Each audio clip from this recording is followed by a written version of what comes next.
Hi guys, this is Collins Ochieng from Kenya.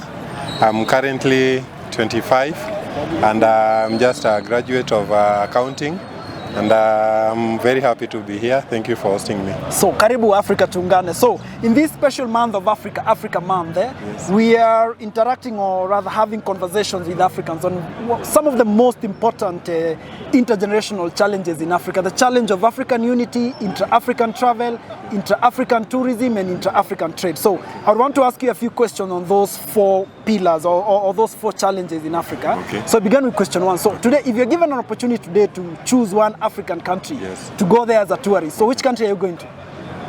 I'm definitely going to South Africa. South Africa, here we come. So why do you like South Africa? What's so interesting to you about South Africa? Okay, I'll say I don't mean that Kenya we don't embrace our culture, but in South Africa they do it not just to show outsiders that they have the African culture.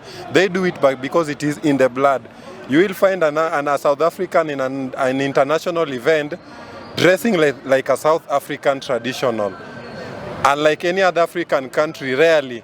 Even us in Kenya, if you go out there, you'll find us only with flags, but never an attire. So that, and also their kind of governance, and also they have mixed races in their country. Great. Yes, they're not just Africans only. They are mixed races. So I like learning about mixed races, not only about Africa, but also diverse. Thank you, So thank you. yeah. Another question for you. Talk to us about that one African country that you don't know much about, but which, given a chance, Yes. it's a country you'd want to learn, explore, and maybe visit sometimes. Which is that African country for you?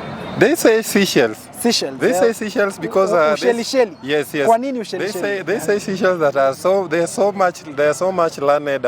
They have a very high IQ compared to other African countries. So I just want to know, how are they doing it? What is their education system? What are they learning better than the other African countries? That they are rating in when it comes to education, it's very high compared to any other country that is following it. I just want to know, what are they doing better than us? Great. Yes. So let's talk about something very important, Yes. African leadership in this Africa month. Okay. So which is that one African country that you see as a model country in terms of leadership, governance, its democracy, and politics, generally the way that country is governed? First I'll say it's Egypt. Egypt. But Egypt, I'll put it aside because it's which kind of a country it is. It's a country in Africa. Yes, I'll second it with Malawi. I like the way they govern the government there, the way they handle their citizens. Not only about the service delivery, but also how they handle the human rights. That is the most important thing in the life of a human being. If you can deliver something to a human, but you cannot protect their rights, it definitely shows that this human cannot survive for a very long time. But Malawians, they value first the humanity of a given individual before any other thing comes. Unlike any other African countries. I'm not saying that African countries don't do that, but they are fast in doing that. Great. Yes. So still on African leadership, Yes. I would want you as a young African. You say you're an accountant, a graduate accountant, Yes, right? yes. So I would want you to address the African Union, Yes. specifically both the African Union Commission under the newly elected chair Mahmoud Ali Yusuf and the African Union Assembly of Heads of State and Government. Okay. So what would you want to see African leaders doing for Africa and Africans, especially for young people like yourself? Okay. I'll talk about the young people. Yes, I'll not talk about the generation that has already gone. I'll talk about the young people. All right. The essence of the African Union was founded for us to be united as Africa. But for a very long time, that has not been happening in Africa. Whatever has been happening is just the diplomatic issues. They have been just doing their diplomatic issues within their countries, whereby heads of state are meeting and doing only things that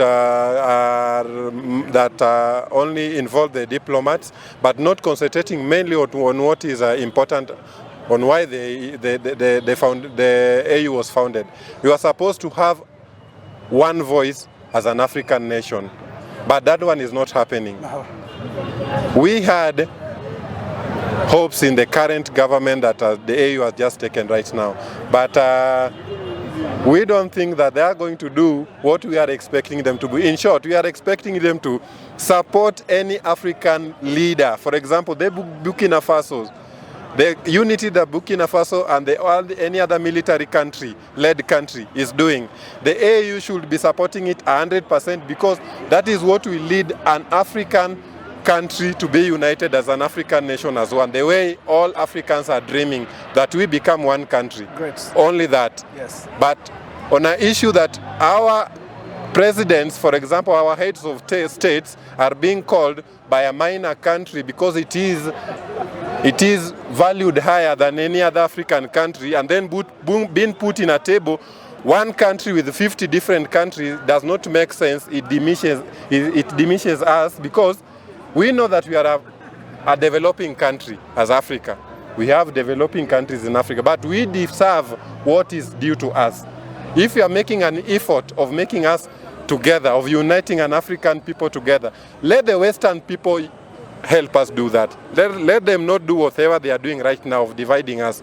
Right now, the Burkina Faso president is fighting for the unity of Africa, but the United Nations is using the same African countries to divide these same people. We don't like that. The youth are listening and the youth are also seeing it. It is happening. This is not the previous generation.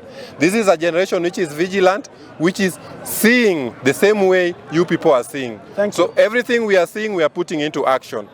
Thank you. Finally, talk to us about one thing you like about Kenyans, your fellow Kenyans, that you'd want other Africans to emulate.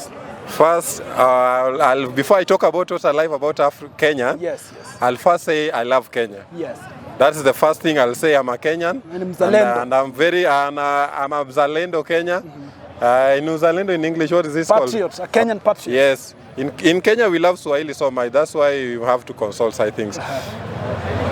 The first thing I love about Kenya is one, the unity that people have despite the government, whatever the government is taking the people through.